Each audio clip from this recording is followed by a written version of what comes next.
hello नमस्ते यहाँहरू सम्पूर्णमा म राई च्यानलको तर्फबाट आज चाहिँ मैले यहाँ खाजा बनाउन लागिरहेको छु अनि चाउमिन बनाउने भनेर यहाँ भेट अनि तयारी गर्दैछु यहाँनिर बोइल हुँदैछ यहाँ नि उता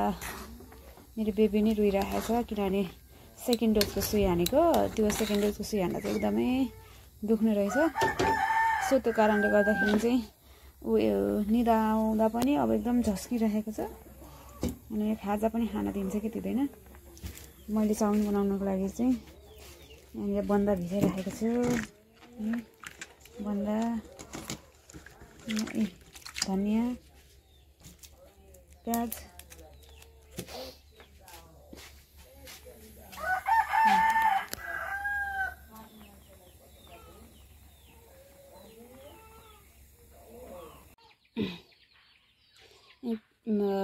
चाउमिन पाकिसकेछ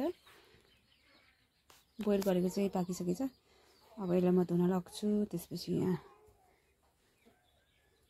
एक चाउमिन बनाउँछु म त्यो धुन लाग्छु म यसमा धुने हो मैले चाहिँ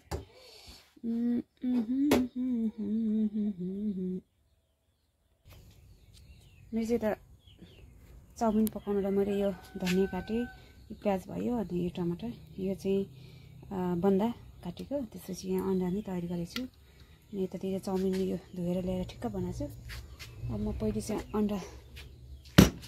काट्छु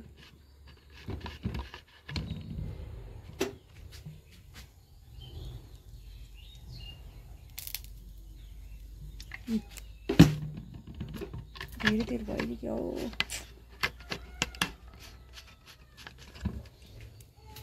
सम्झना बिर्सन सक्दिन म लसुन चाहिँ मैले चाउमिनमा खिचेर हाल्छु एकछिनमा त लसुन कुचेको छु यतातिर यो प्याज धनियाँ भइहाल्यो अहिले अन्डा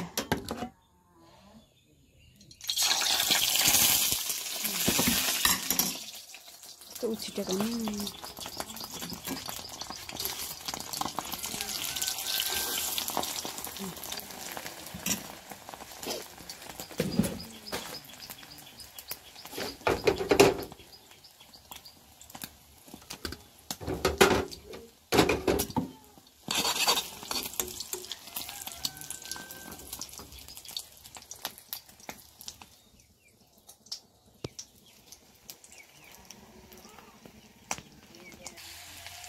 लसुन हाल्नु प्याज स्वाद अनुसारको प्याज बेबीले त केही काम गर्दैन यस्तो हाते बानी भएको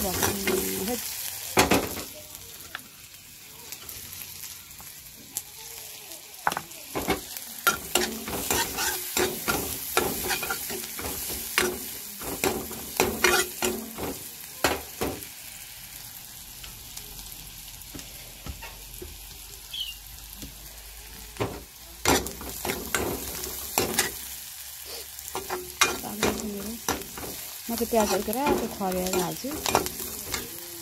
खोर्सानी यहाँ हाल्छु यो खोर्सानी चाहिँ धेरै हाल्दिनँ म खोर्सानी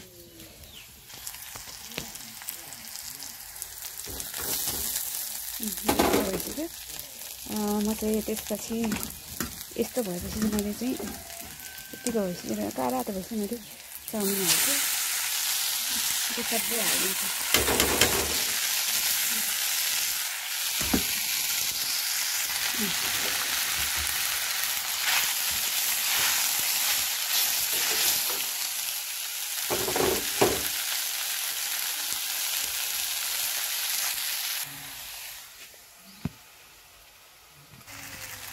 मैले यस्तो भइसकेको चाउमिन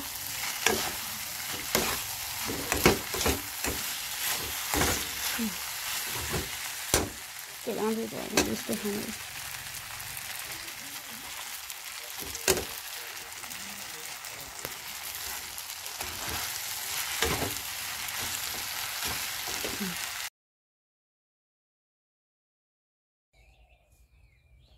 यो चाहिँ चाउमिन तयारी भइसक्यो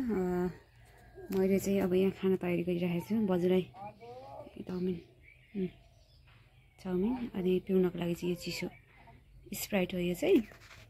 थोरै अब म धेरै खाँदिनँ चिसो बच्चालाई बिसाउँछ त्यो भएर चाहिँ म थोरै खान्छु यो त चाउमिन ल अब म ढिला नगरिकन सुरु गर्छु है त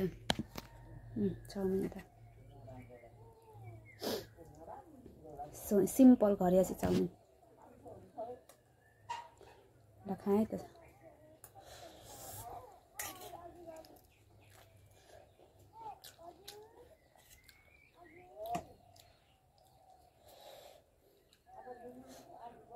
कस्तो तातो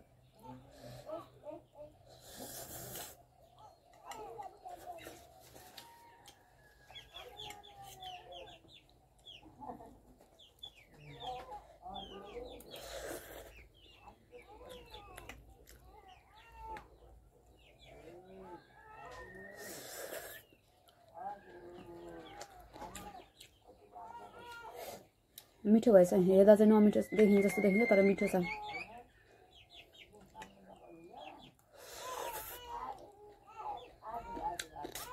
मेरो फेरि चाहिँ एकदमै बच्चा पेटमा आएपछि यस्तो पोतो आएको अहिले पनि गएको छैन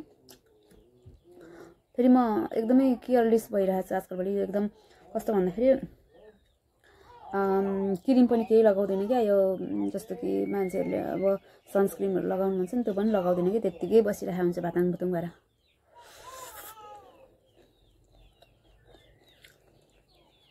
ब्रस गर्ने मुक्दैन त्यत्तिकै हो यम्मी चाउमिन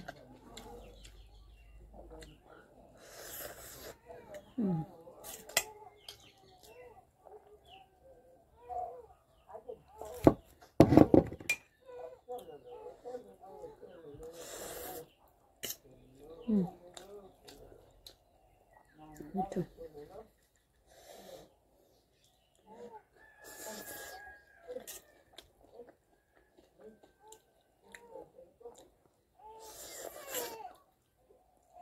तपाईँहरूले पनि सुन्नु सक्नुहुन्छ मेरो चाहिँ बच्चा एकदमै रुइरहेको छ सेकेन्ड डोजको सुई हानेकोले म छिट्टो छिट्टो गरेर खान्छु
खाएर सक्यो